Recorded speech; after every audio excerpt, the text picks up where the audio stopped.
Good evening sir. Yes, good evening. Yes, let me start. Briefly introduce yourself. So my name is Himanshu Papne. I have done my schooling from Almora district of Uttarakhand. Thereafter, I moved to Delhi to pursue my graduation, that is BSc Honors Chemistry from Khalsa College, University of Delhi. And thereafter, I did my post graduation, that is MSc in Chemistry from IIT Bombay.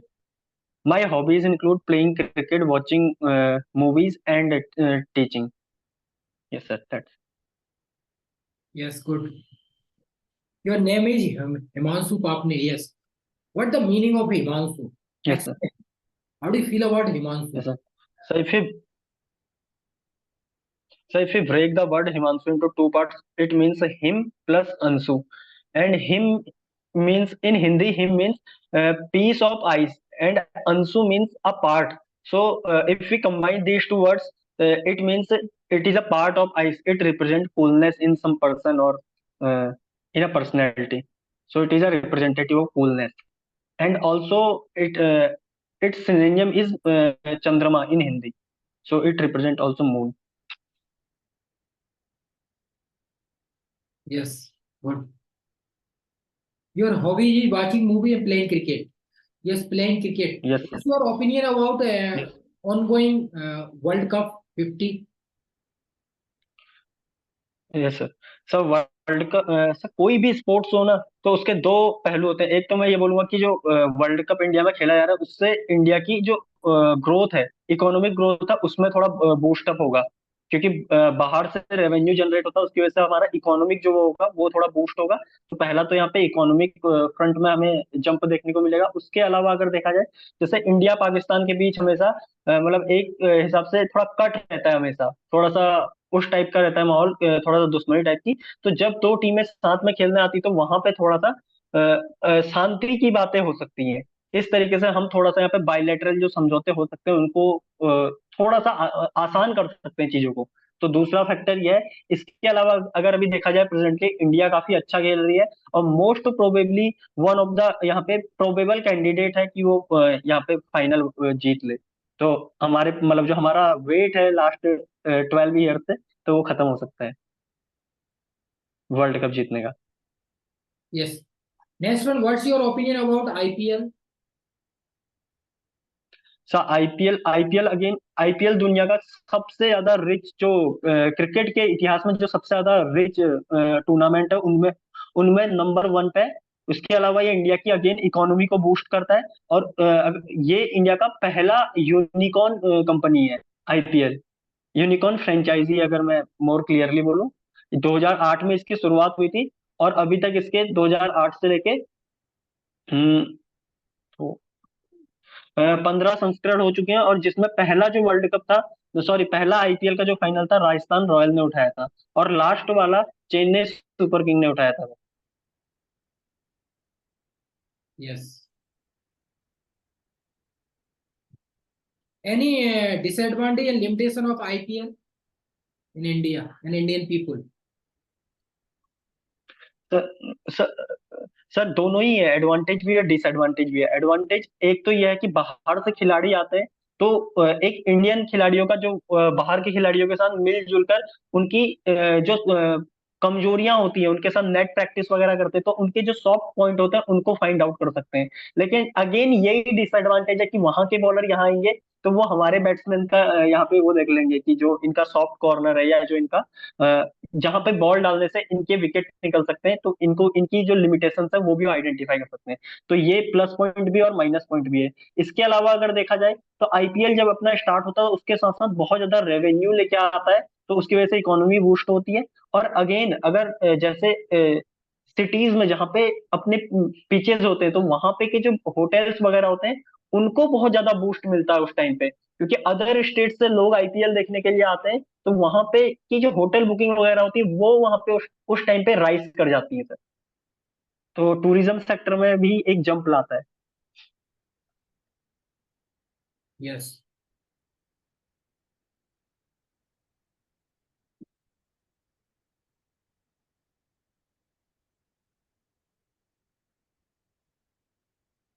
Yes, next move on. Today new questions regarding to, yes, have you studied about Nobel Prize? Yes आप, sir. Yes, आपने आज नया क्या पढ़ा है ये बताइए। Sir Nobel के बारे में, नोबल प्राइज के बारे में। आज नया टॉपिक क्या क्या पढ़ के आए हैं? सर नया एक तो मैंने इन्वायरमेंटल लॉस के बारे में थोड़ा बहुत देखा है, एक एनजीटी अभी नहीं पढ़ा, लेकिन उससे आगे के जितने भी biodiversity law, environment law, water act, water pollution and protection act 1974, 1973 water act, air act अपना 1981 का। उसके अलावा जो भोपाल गैस ट्रेजेडी थी 1984 की, जिसकी वजह से अपना इन्वायरमेंटल एक्ट 1986 जो इन्फोर्समेंट में आया, वो सब कुछ देखा हुआ है। उसके अलावा स्टॉकहोम कन्वेंशन, ये सब कुछ देखा हुआ था। यस, फर्स्ट हम स्टार्ट करते हैं Nobel prize. What's your opinion about Nobel prize? What the yes sir. Application of Nobel prize in the world? Sir Nobel prize science और पीस के क्षेत्र में दिया जाने वाला सबसे बड़ा प्राइज है। और इस साल नोबेल प्राइज हर साल की तरह 6 डोमेन में दिया जाता है, जिसमें से अपना मेडिसिन है, और physics, chemistry, peace economics and peace economics Nobel. Okay sir, एक डोमेन छूट रहा है, फिजिक्स केमिस्ट्री, और उसके अलावा अपना मेडिसिन हो गया, उसके अलावा लिटरेचर, लिटरेचर सर छूट रहा था, लिटरेचर आ गया। यस सर, इन 6 डोमेन्स में दिया जाता है। ऐसा कौन सा है जो नोबेल प्राइज अल्फ्रेड नोबेल के उसमें इंक्लूड नहीं किया गया है, अदर से किया गया है? सर मीन जो एक बार क्वेश्चन। नोबेल प्राइज जो दिए जाते हैं, वो जो नोबेल प्राइज मिलते यस हैं सर। उसमें से एक अलग से साइड में दिया जाता है जो नोबेल प्राइज के साथ इंक्लूड नहीं है, वो कौन सा है? यस सर, इकोनॉमिक्स का जो नोबेल प्राइज है वो 1968 में स्टार्ट किया गया था। बाकी जितने भी नोबेल प्राइज है वो 1901 से देना स्टार्ट कर दिए थे।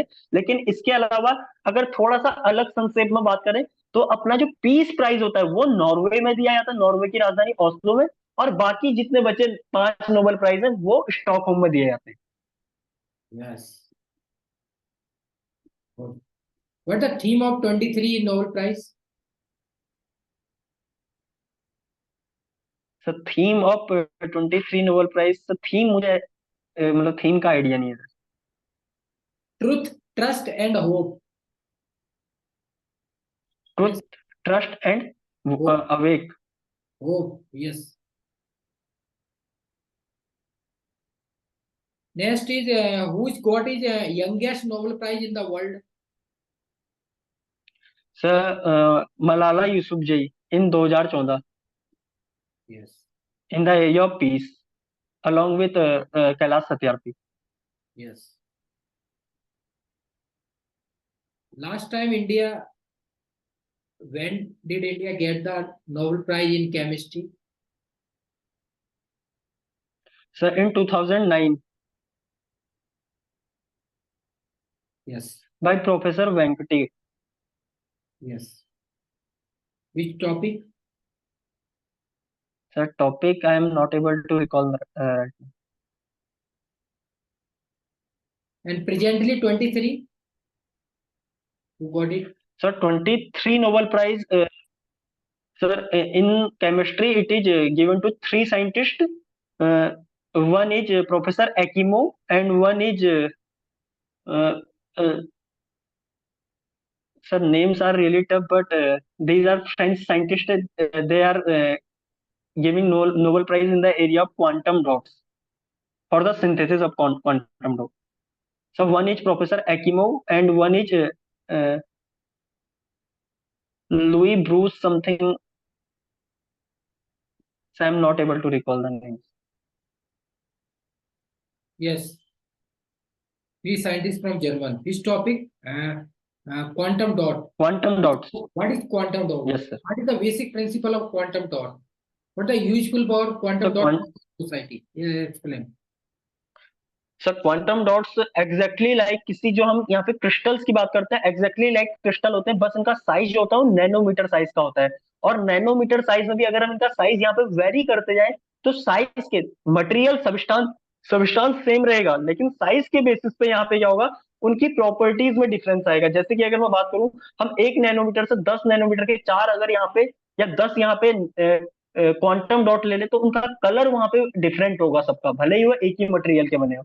इसके अलावा अगर मैं इनके एप्लीकेशन की बात करूं, तो इनका ह्यूज एप्लीकेशन देखा जाता है सेमीकंडक्टर इंडस्ट्री में, उसके अलावा मेडिसिन इंडस्ट्री में, और उसके अलावा यहाँ पे इटसेल्फ केमिस्ट्री में भी इसका यहाँ पे बहुत ज्यादा इंपॉर्टेंस है, अभी एकेडमिक पर्पस के लिए, आगे स्टडी के लिए, रिसर्च का एक बहुत बड़ा टॉपिक है। Yes, good. क्वांटम डॉट की कोई any limitation of quantum dots?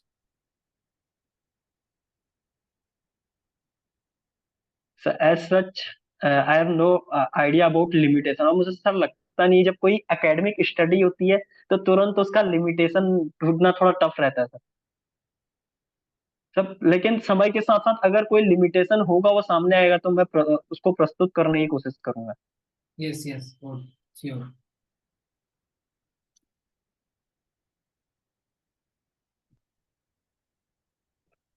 Yes, some question from Nobel Prize. Yes. Next, move on. What is black carbon? So what is Black carbon, black. Carbon black? Yes. Carbon black या black carbon. Sir carbon black is a allotrope, carbon black is a allotrope of carbon, Yes. Allotrope of carbon, carbon black. Yes. What the uses of these one? Yeah. What the harmful for these one for our society? Yes sir. Sir first, sir पहले मैं इनके uses uses बता देता हूँ। Yes. Carbon के यहाँ पे infinite allotropes हैं, लेकिन उन्हें ब्रॉडली दो कैटेगरी में यहाँ पे कैटेगराइज किया जाता है। एक होते हैं अमरफस, एक होते हैं क्रिस्टलाइन। क्रिस्टलाइन में तो हमारे 5 टाइप के आते हैं। 5 टाइप में आपका एक डायमंड आया था, उसके अलावा ग्रेफाइट आया था, उसके अलावा यहाँ पे बकमिनिस्टर फुलरेंस आया था, उसके अलावा यहाँ पे ग्रेफीन आती है, और उसके अलावा यहाँ पे सीएनटीज आती है, carbon nanotube.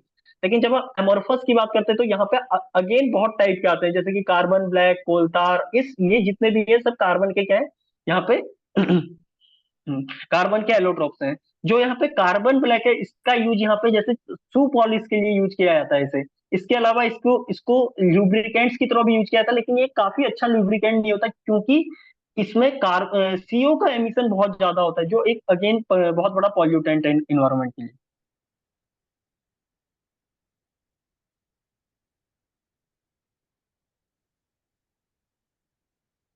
Yes. What is carbon dating? Sir carbon dating एक टेक्निक है जिसमें हम कार्बन का 14 आइसोटोप की अमाउंट को यहाँ पे मेजर करते हैं, और उसके बेसिस पे हम उसकी एज बताते हैं। कार्बन 14 जो है एक रेडियो एक्टिव पार्ट है कार्बन का। जो कार्बन अपना एटम, कार्बन जो एलिमेंट है उसका रेडियो एक्टिव एलिमेंट है अपना कार्बन 14। तो ये टाइम के साथ डीके होते जाता है, और ये जो लिविंग ऑर्गेनिज्म होता है उनमें इनका अमाउंट जो होता है कांस्टेंट होता है। लेकिन जब कोई बॉडी यहाँ पे डेड हो जाती है तो उसके बाद इसका अमाउंट वहां से रेगुलरली डिक्रीज होना स्टार्ट होता, और कोई नया यहाँ पे कार्बन 14 का आइसोटोप बॉडी में सिंथेसाइज नहीं होता, जिसकी वजह से हम यहाँ पे करेक्टली अप्रोक्सीमेटली एज बता सकते हैं, नॉट करेक्टली, अप्रोक्सीमेटली एज बता सकते हैं किसी भी रॉक की, किसी भी प्लांट की, किसी डेड बॉडी की, किसी बोन की, यहाँ पे सारी चीजें आ जाती हैं।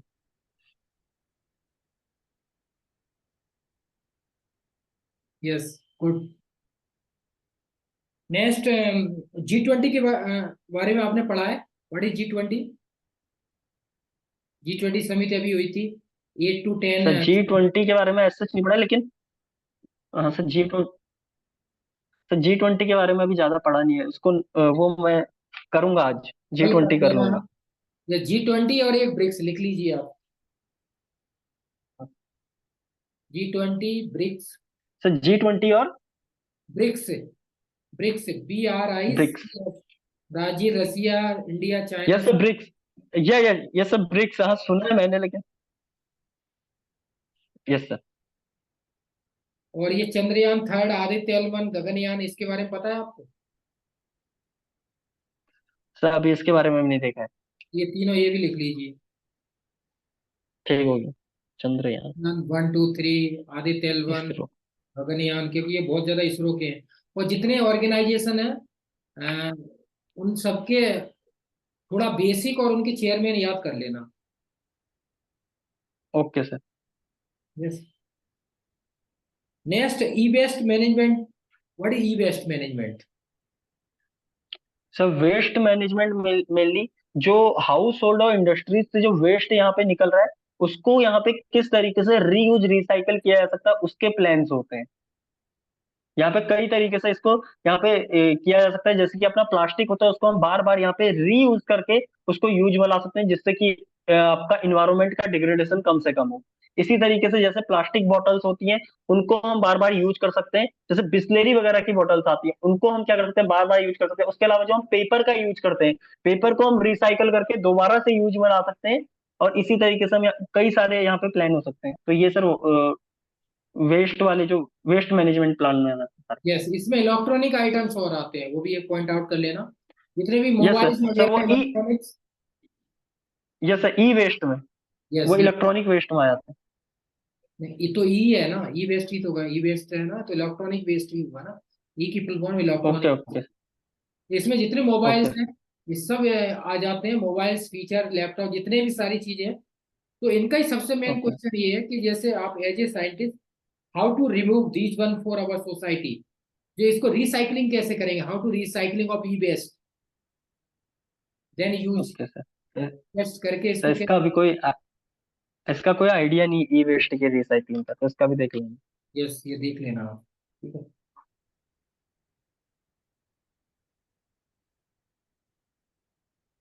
है। इसके बारे में आपको पता है फेम इंडिया? फेम इंडिया का कुछ आइडिया है? फेम इंडिया या no sir. BS1, BS6 air pollution के लिए, व्हीकल्स के लिए अभी जो। Yes sir, yes sir. Bharat stage 6 और भारत स्टेज 4, सब भारत ये मेनली एक हिसाब से अगर मैं एज अ केमिस्ट बात करूं, तो ये क्या प्रोवाइड, BS4 में हमारा क्या था, ऐसा सर्फेक्टेंट प्रोवाइड किया गया था जो भी वहां से फ्यूल बर्निंग के बाद जो एडिशनल गैसेस, जैसे कि BS4 में बात की थी नाइट्रोजन के ऑक्साइड्स की, नाइट्रोजन के जो जब ऑक्साइड निकलते हैं इन्वायरमेंट में, तो वो एसिड रेन की तरह HNO3 की फॉर्म में जमीन में गिरते हैं। तो इन नाइट्रोजन के ऑक्साइड्स को BS4 का जो सर्फेक्टेंट होता है वो एब्जॉर्ब कर लेता है और वहीं पे ब्रेक कर देता है। तो इससे यहाँ पे नाइट्रोजन के ऑक्साइड जो होते हैं वो एटमॉस्फेयर में नहीं आ पाते हैं। अगर मैं यहाँ पे BS6 की बात करूँ, तो जो सल्फर के ऑक्साइड होते हैं वो क्या होते हैं, एयर में जाते हैं, तो वहां से सल्फ्यूरिक एसिड की फॉर्म में जमीन में गिरते हैं। तो जो BS6 है वो सिर्फ सल्फर, जितने भी सल्फर के ऑक्साइड्स हैं उनको वहीं पे कंप्लीटली बर्न करके उनके एलिमेंटल फॉर्म में ले आता है। तो सर ये एक हिसाब से सर्फेक्टेंट होते हैं और व्हीकल्स में यूज किए जाते हैं। जो वहां पे से पेट्रोल वगैरह बर्न होकर जो एक्स्ट्रा यहाँ पे ऑक्साइड्स निकलते हैं, सल्फर के, नाइट्रोजन के, इनको वहां पे इन्वायरमेंट में जाने से पहले ही यहाँ पे एलिमेंटल फॉर्म में ले आता है। Yes, good. अभी जो प्रेजेंट में भारत जो है, भारत स्टैंडर्ड इमिशंस लिमिटेड, ये जो PS है, अभी प्रेजेंट में चल रहा है 6 on going. Yes. Yes sir. पहले यस 4 सर। था, 4 से 6 ला दिया गया। तो ऐसा क्या इंडियन गवर्नमेंट का जो इसमें 5 को हटा के जंप किया गया 4 to 6? इसका क्या रीजन है? व्हाट द रीजन, या opinion from your side? Sir may be एक तो ये रीजन, एज सच मुझे कोई आइडिया नहीं, लेकिन मैं गैस कर सकता हूँ कि क्या हो सकता है यहाँ पे। तो सर एक रीजन तो ये है कि कार्बन एमिशन वगैरह को कम करने का दुनिया में बहुत तेजी से, मतलब सारे देशों के बीच होड़ लगी हुई है। तो यहाँ पे हमने भी यही किया कि डायरेक्ट से प्लान्स को यहाँ पे कैटालाइज टाइप किया, कि डायरेक्ट 5 पे ना जाके हमने जो 6 पे जो मेन पॉल्यूटेंट्स हैं, जो यहाँ पे प्राइमरी पॉल्यूटेंट्स है मेनली, तो उनको हमने रिड्यूस करने की कोशिश की है। यस, यस, यही पॉइंट है। क्योंकि अगर हम अपने सिस्टमेटिक से चलेंगे, तो जो कार्बन यस इमिशन सर। बहुत ज्यादा हो रहा है इंडिया, तो कंट्रोल नहीं किया जा सकता। तो उससे एक यस स्टेप सर। ज्यादा करके हम उसको कम जल्दी मिनिमाइज कर सकते हैं। यस। तो फेम इंडिया में यही है। फेम इंडिया जो है इंडिया के द्वारा चलाया गया इनोवेटिव, वो इसी में ही है। Fast outdated okay. जो इलेक्ट्रिकल व्हीकल्स हैं उनको कम करने के लिए, जिसमें BS1, ओके। BS5, ये सब फेम इंडिया में ही आते हैं, एयर पॉल्यूटेंट को कम करने के लिए। नेक्स्ट है waste water treatment. What is waste water treatment? सब वेस्ट वाटर ट्रीटमेंट मेनली जो हाउस होल्ड का जो वाटर होता है, या जो इंडस्ट्री का जो गंदा पानी आता है, जिसमें बहुत सारी इंप्योरिटीज हो सकती है, मे बी वहाँ पे क्लोराइड का कंटेंट ज्यादा हो, डिजोल्व क्लोरीन ज्यादा हो, या वहाँ पे क्या हो सकता है कि कई जो इंडस्ट्रीज होती हैं वो रेडियो एक्टिव डीकेज पे काम करती है, तो वहां पे रेडियो एक्टिव एलिमेंट को डिस्कार्ड कर दे डायरेक्ट वाटर में। तो इन सबको फिर उसके बाद लीव कर दिया जाता है, डायरेक्टली डिस्कार्ड कर दिया जाता है रिवर्स वगैरह में। तो उससे वाटर पॉल्यूशन क्या हो रहा है, बहुत तेजी से बढ़ रहा है। जैसे कि अगर मैं बात करूं, यहाँ पे Ganga one of the most polluted river है इंडिया में। तो इसके इन सारी रिवर्स के वाटर को यहाँ पे किस तरीके से पॉल्यूशन होने से बचाया जा सकता है, वही उसके जो यहाँ पे प्लान्स है उनको वेस्ट वाटर मैनेजमेंट कहा जाता है। इसके लिए गवर्नमेंट ने कई सारी स्कीम्स भी चलाई हैं, जैसे नमामि गंगे प्रोजेक्ट हो गया, और इसके अलावा वेरियस नदियों के लिए अलग अलग यहाँ पे प्रोग्राम है।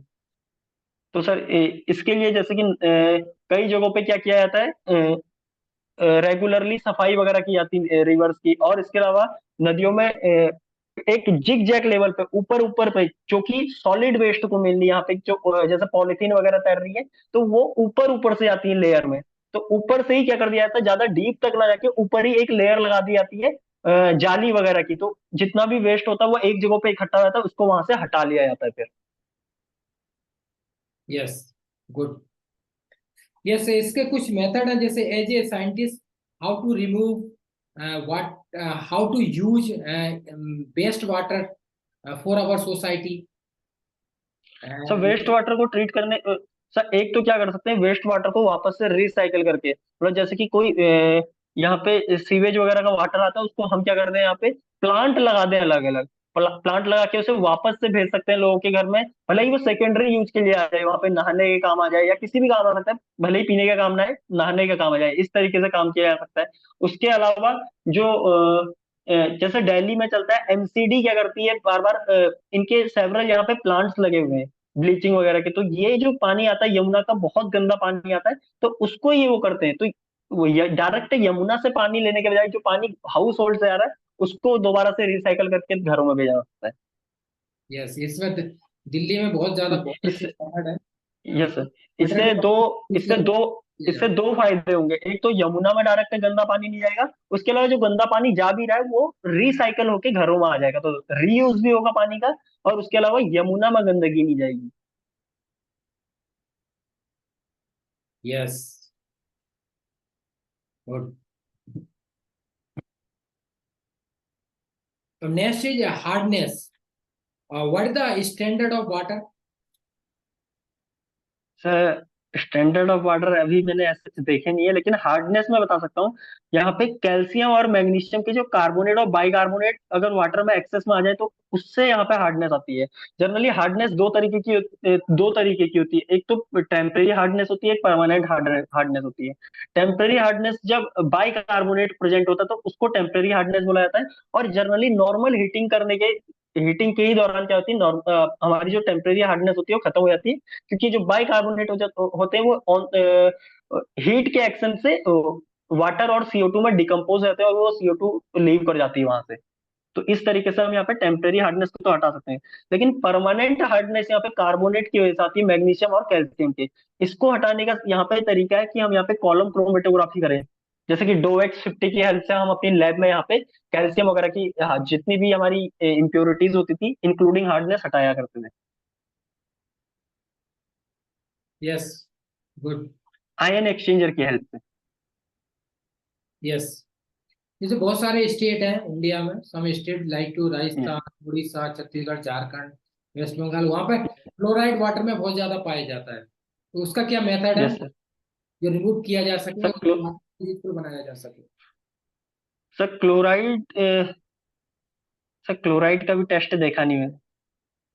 Fluoride, yes. यस, देख लेना इसको। Yes, chloride and fluoride. Yes, fluoride test. Fluorosis हो जाता है, फ्लोरोसिस है, मरकरी पाया जाता है। यस। सर मरकरी वगैरह के लिए तो यहाँ पे सल्फर के लिगेंड यूज किए जाते हैं टाइट्रेशन के लिए, तो उससे यहाँ पे मरकरी की अमाउंट का पहले पता लगाया जाता है। उसके अलावा बाद में इसे सल्फर के ही लिगेंड, सिस्टीन के, जनरली सिस्टीन के यहाँ पे लिगेंड यूज किए जाते हैं। सिस्टीन एक अमाइनो एसिड होता है, उसी के लिगेंड यहाँ पे मॉडिफाइड लिगेंड यूज किए जाते हैं इसको आइसोलेट करने के लिए। यस, वाटर की पीएच को डिटेक्ट करने के लिए क्या मेथड है, प्राइमरी मेथड, सेकेंडरी, क्या क्या कैसे करते हैं। सर प्राइमरी मेथड की अगर मैं बात करूँ तो पीएच पेपर की हेल्प से हम यहाँ पे पीएच को पता लगा सकते हैं। जनरली पीएच पेपर पे हमारे दो तरीके के यहाँ पे पीएच देखे जाते हैं, एक तीन तरीके के पीएच देखे जाते हैं, एक न्यूट्रल पीएच होता है, एक एसिडिक पीएच होता है, एक बेसिक पीएच होता है। अगर आपका वाटर यहाँ पे एसिडिक पीएच में लाई कर रहा है तो वो ब्लू लिटमस को रेड में कन्वर्ट कर देगा।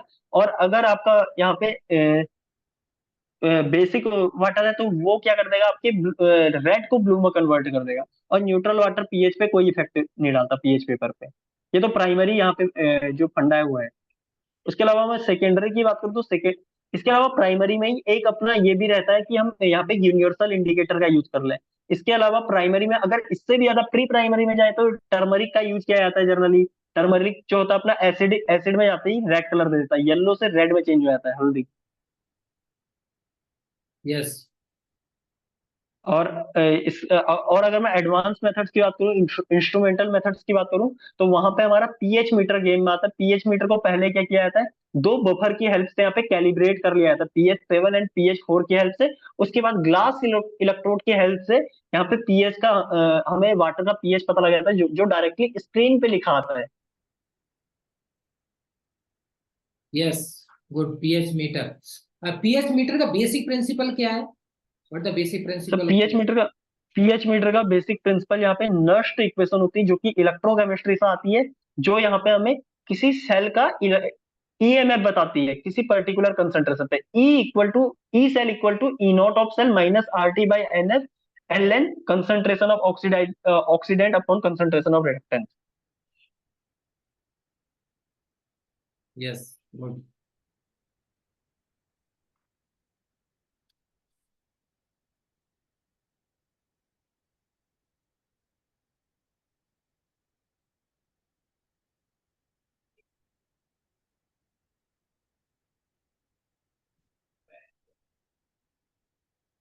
सस्टेनेबल डेवलपमेंट, जो मिलेनियम डेवलपमेंट, सस्टेन डेवलपमेंट, इसके बारे में कुछ आइडिया है?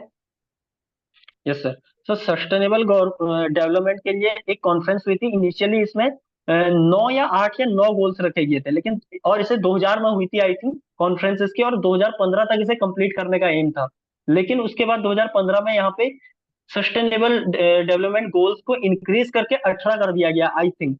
और उसी में उसका जो मेन थीम या मेन एम रहता है, जो उसकी टैग लाइन है वो ये है कि हमने जितने भी रिसोर्सेज लिए हैं वो अपने पूर्वजों से नहीं, वो हमें अपने पूर्वजों से धरोहर के रूप में नहीं मिले, जबकि वो हमने अपनी फ्यूचर जनरेशन से उधार के रूप में लिए हैं। तो हमें क्या करना है, इनको मतलब डेवलपमेंट इस तरीके से करना है कि वहां पे नेचुरल जो रिसोर्सेज है उनको कोई हार्म ना हो। Yes. Millennium sustainable development start हुए थे 2000 से, जिसका टारगेट यस सर। रखा था 15 ईयर का है, तो 2000 से 2015 तक। यस। Yes sir. मिलेनियम में 15 में, जिसमें 8 गोल्स थे। यस। उसको हमें 8 गोल्स थे, एडवांस यस। करने के लिए हमने न्यू जनरेट किया सितंबर 2015 में। तो वो हमने इंक्रीज कर दिए गए, उनका नाम रख दिया गया सस्टेनेबल डेवलपमेंट गोल। 17 हुए। गोल।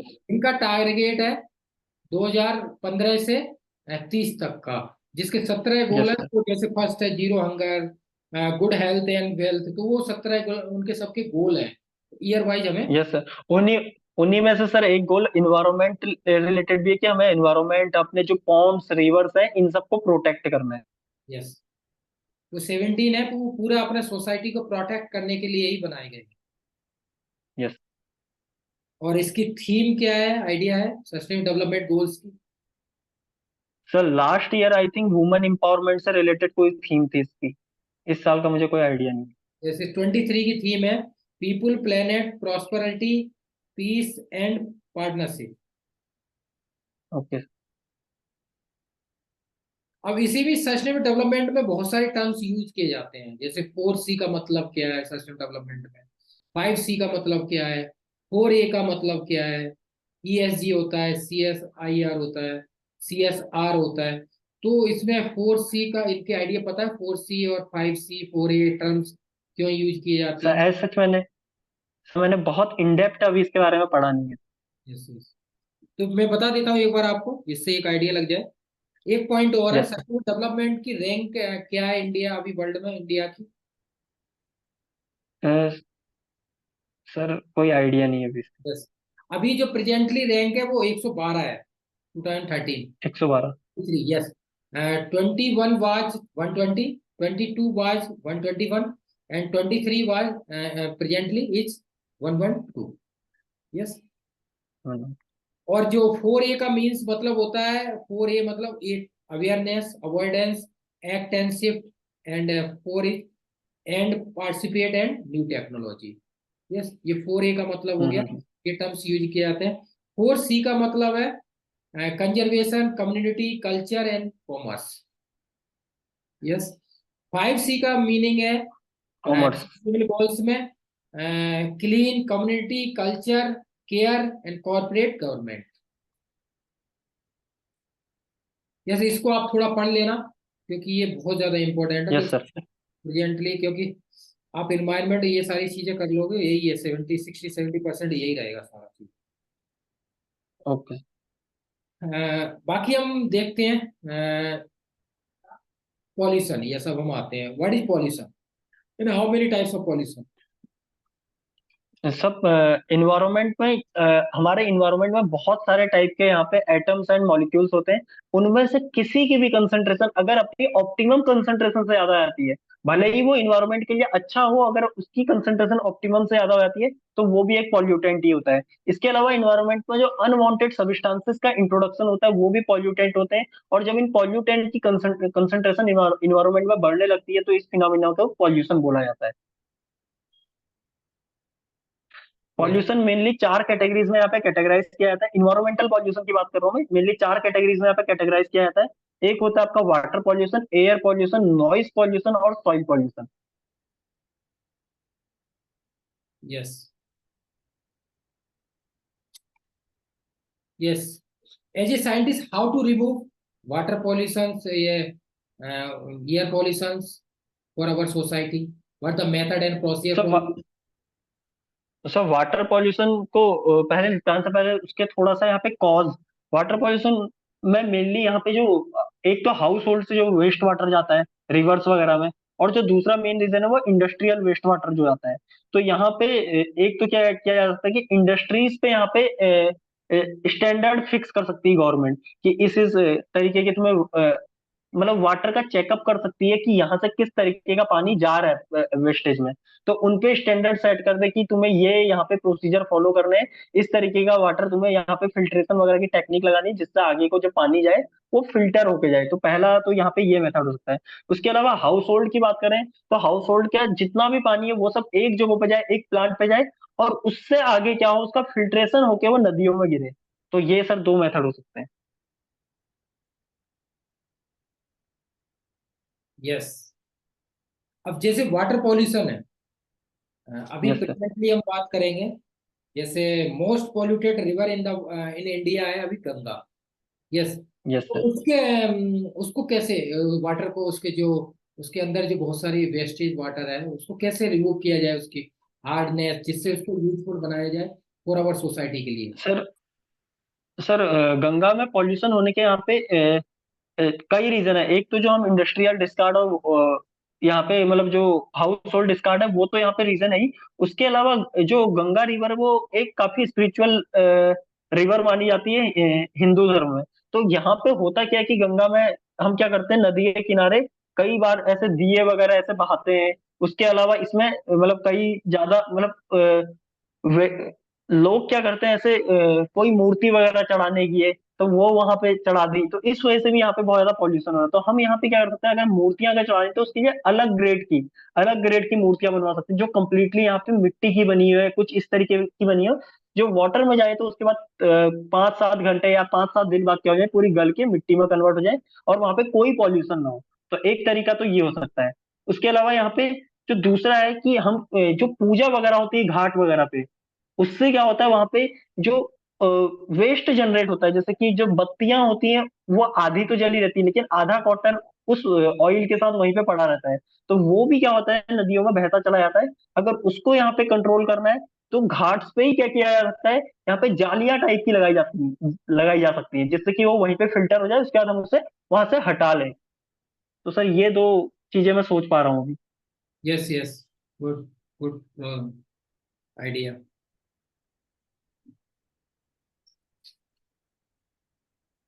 क्योंकि इंडिया में सबसे ज्यादा पॉल्यूशन एयर पॉल्यूशन और वाटर पॉल्यूशन है। इसी का ही मेन है। और मेनली यस सिटी में जो रोल है, पॉल्यूशन का ही सबसे ज्यादा है। तो पॉल्यूशन और यस एनवायरमेंट।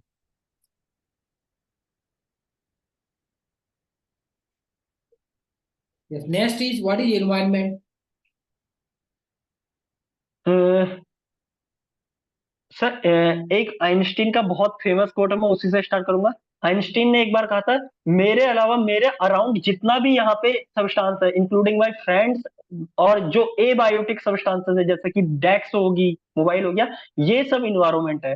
लेकिन अगर मैं यहाँ पे टेक्निकल डेफिनेशन की बात करूं, तो यहाँ पे इन्वायरमेंट उसे बोला जाता है जैसे कि मेरे चारों ओर कोई गैसियस इन्वॉल्व है। मतलब इन्वायरमेंट होता क्या है, एक क्रॉस सेक्शन है लिथोस्फेयर, हाइड्रोस्फेयर और जो हमारा एटमॉस्फेयर है उसका। Yes, yes, good. आपने अभी एक टर्म यूज की थी एबायोटिक। तो बायोटिक और एबायोटिक यस में सर। डिफरेंस होता है? सर मेनली अगर मैं इकोसिस्टम की बात करूं तो वहां पे दो तरीके के कंपोनेंट देखे जाते हैं, एक होते हैं आपके बायोटिक कंपोनेंट, एक होते हैं एबायोटिक कंपोनेंट। बायोटिक कंपोनेंट उन्हें बोला जाता है जैसे कि लिविंग बींग्स। मेरा इंटरेक्शन किसी, जो यहाँ पे मेरे ही आसपास कम्युनिटी में जैसे कोई यहाँ पे डॉग रह रहा है, या मेरे जो फ्रेंड्स रह रहे हैं, या मेरी फैमिली है, तो उनके साथ लिविंग बींग के साथ जो यहाँ पे इंटरेक्शन है वो है बायोटिक इंटरेक्शन। यानी कि लिविंग बींग्स को यहाँ पे बायोटिक कंपोनेंट में काउंट किया जाता है। और एबायोटिक जैसे प्लांट्स वगैरह हैं तो वो भी बायोटिक कंपोनेंट में ही आएंगे। लेकिन एबायोटिक कंपोनेंट की अगर मैं बात करूं, जैसे सनलाइट होगी या यहाँ पे सॉइल होगी, तो इस तरीके की जो नॉन लिविंग थिंग्स है उन सबको यहाँ पे एबायोटिक कंपोनेंट में काउंट किया जाता यस, गुड। इसी में एक यूज किया जाता है फ्लोरा एंड फ्यूना। वो क्या होते हैं? है। जैसे फ्लोरा, सब फ्लोरा एंड फाउना किसी पर्टिकुलर रीजन में पाए जाने वाले प्लांट्स एंड पक्षी होते हैं। फ्लोरा क्या होते हैं? सब फ्लोरा आई थिंक प्लांट्स होते हैं। Fauna is animal. Yes, yes.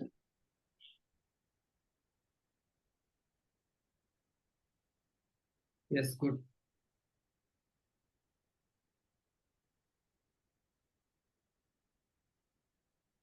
Environment को सबसे ज्यादा अफेक्ट अभी कर रहा है CO2 emission. What is CO2 yes emission? Sir. तो CO2 एमिशन मेनली जब भी मैं एक एग्जांपल से स्टार्ट करता हूँ, जब भी कहीं पे हमें फ्यूल की जरूरत होती है, तो फ्यूल जब बर्न होता है तो वहां पे अलग अलग तरीके की गैसेस निकलती हैं। जैसे कि अगर मैं कोई भी चीज बर्न होगी तो वहां पे कार्बन के ऑक्साइड रिलीज होते हैं। अब कार्बन के ऑक्साइड कई तरीके के हो सकते हैं, जैसे कि अगर मैं बात करूँ CO, कार्बन मोनोऑक्साइड, या यहाँ पे CO2 निकल सकती है, कार्बन डाइऑक्साइड। इसी तरीके से C2O3 निकल सकता है, जिसे कार्बन सस्ती ऑक्साइड बोला जाता है। यहाँ पे मेनली जो यहाँ पे कंप्लीट कंबशन के दौरान रिलीज होने वाला ऑक्साइड होता है उसे कार्बन डाइऑक्साइड बोला जाता है। जैसे कि कंप्लीट मतलब यहाँ पे कंप्लीट उसका कंबशन हो रहा है तो वहां पे जो रिलीज होने वाला ऑक्साइड है उसे कार्बन डाइऑक्साइड बोला जाता है। अब कार्बन डाइऑक्साइड जो है अर्थ के लिए इंपोर्टेंट भी है, और उसकी कंसेंट्रेशन अगर बढ़ रही है तो यहाँ पे जो ग्रीन हाउस इफेक्ट है, जो यहाँ पे हम क्या बोलते हैं, ग्लोबल वार्मिंग है, उसका इफेक्ट भी बढ़ रहा है सर। तो कार्बन इमिशन इसलिए यहाँ पे खराब है, CO2 एमिशन। इसको कंट्रोल करने के लिए what the procedure from your side, any step idea as a scientist? Sir, sir as such मेरी ओर से आइडिया नहीं, लेकिन जो गवर्नमेंट की ओर से इम्प्लीमेंट किए जा रहे हैं, जैसे कि दिल्ली में मेनली, दिल्ली में जैसे यहाँ पे सर्दियों के टाइम पे ऑड इवन वाला जो फंडा है, जैसे और कुछ कारें ऑड डेज पे चलेंगी ऑड नंबर वाली, और इवन डेज पे इवन नंबर वाली कारें चलेंगी। तो वो एक बढ़िया इनिशिएटिव है गवर्नमेंट की ओर से।